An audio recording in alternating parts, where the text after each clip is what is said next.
There's so many individuals out there that are so talented in different things that never accomplish anything. Okay, the world is filled with talented people. You know a lot of them yourselves, okay, and they never accomplish anything. With talent has to come preparation, has to come action, has to come development of being able to take those talents, take those skills, continue to develop them, continue to sharpen them physically, continue to sharpen them mentally, because at some point your physical talent is going to diminish as a professional athlete. That's just a fact. I went to Kent State, I dropped out. I didn't drop out, I flunked out. Now that threw my life into a spiral, but because I didn't have a college degree, I could not let that stop me.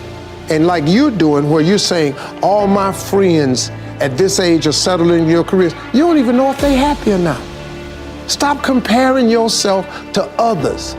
So the first thing you do is stop focusing on other people. Instead, focus on being the best version of you that you can.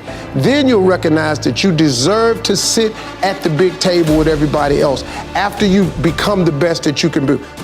You have something that you brought to the universe, and that if you decide that my life deserves my developing this what I do well, and becoming the best at it, and mastering myself, and seeing what I have within me.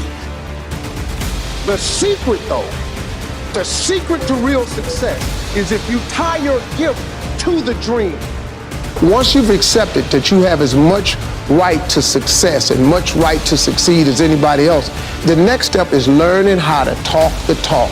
You have to get fluid in the language of success so you speak it with ease. Surround yourself with people who've accomplished their dreams and immerse yourself in the culture of achievement. Your gifts can take you many places if you develop your gifts. Never forget, what comes easy won't last. And the things that last the longest never come easy. And that's the exact reason why. The harder you work for something, the greater you feel when you achieve.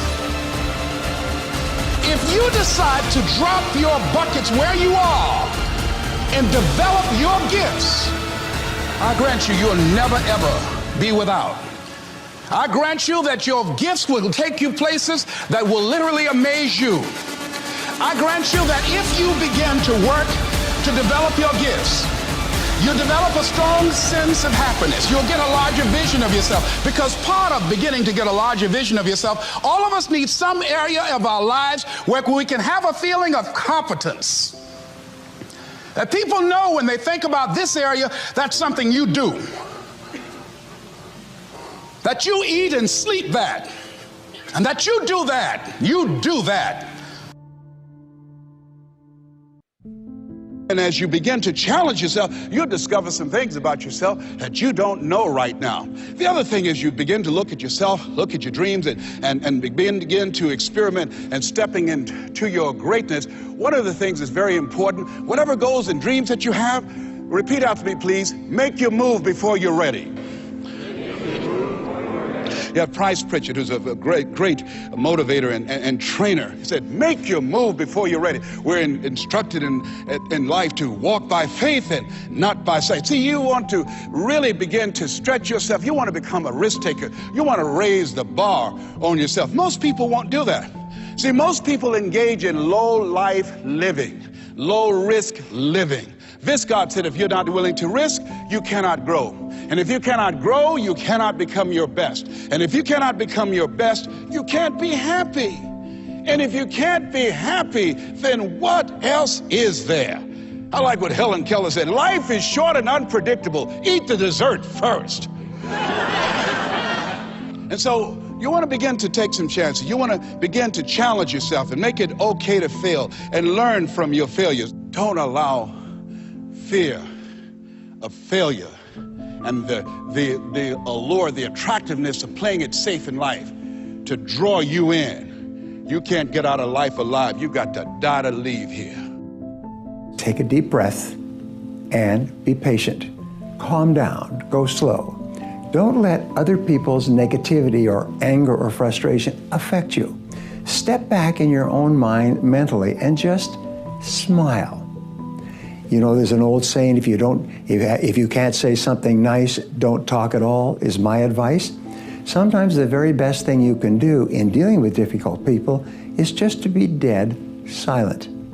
Don't feed the fire by arguing or getting involved. When you're dealing with a difficult person, just stop the clock like a timeout, just smile and don't say anything. And then when you do say something, remember one of the great communication tools is this, is the person who asks questions has control. The way that you can take control of any negative situation is not trying to win, but simply by asking questions. Say, you know, why do you say that? Or why do you feel that way? Or that's an interesting point of view. How did you come to that point of view? Or how would we know that what you say is true? I mean, is there any proof or validity? Instead of attacking, simply ask questions.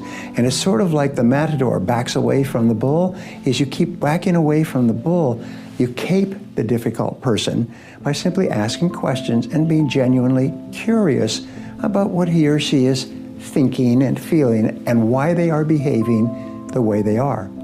Sometimes you may find that they have a good reason. Sometimes you may find that they misunderstand something. Maybe you will find that they have a difficult problem in their lives. But in any case, be calm, be patient, be controlled, and ask questions, and it will make you the master of the situation. Clarity is the DNA of mastery. So if you look at the titans of business, the true leaders in finance, these people literally will say, look at my charts. If you look at a great military leader, you look at a great athlete, they have such granular, in a world of superficiality, they have shifted to massive granularity so they know in intimate detail exactly what their future timeline will look like. Why?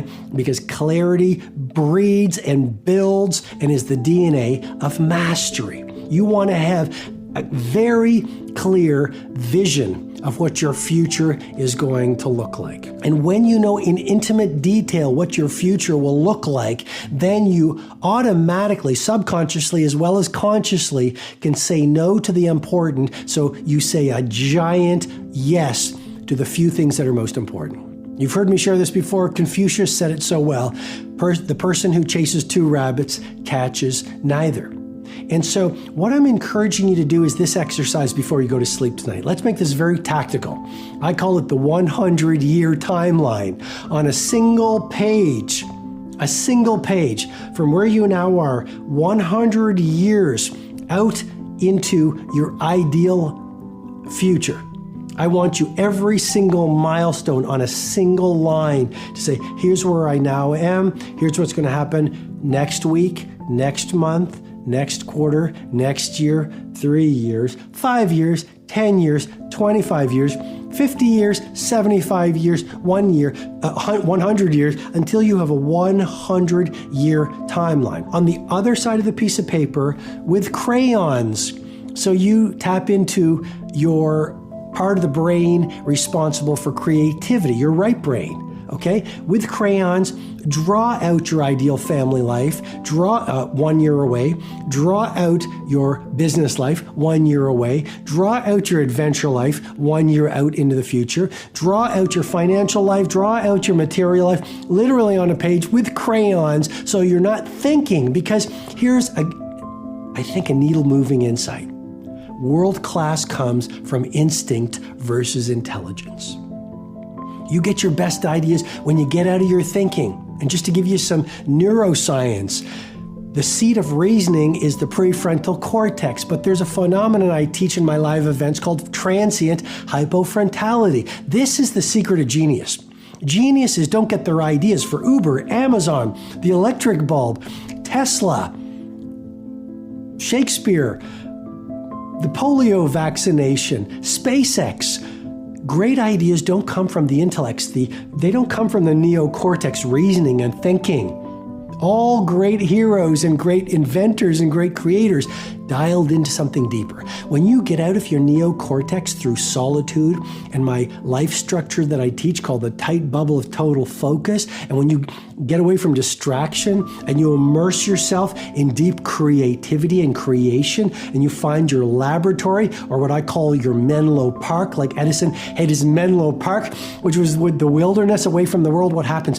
The prefrontal cortex gets silent, and it's called transient, which means temporary, transient hypo, small frontality.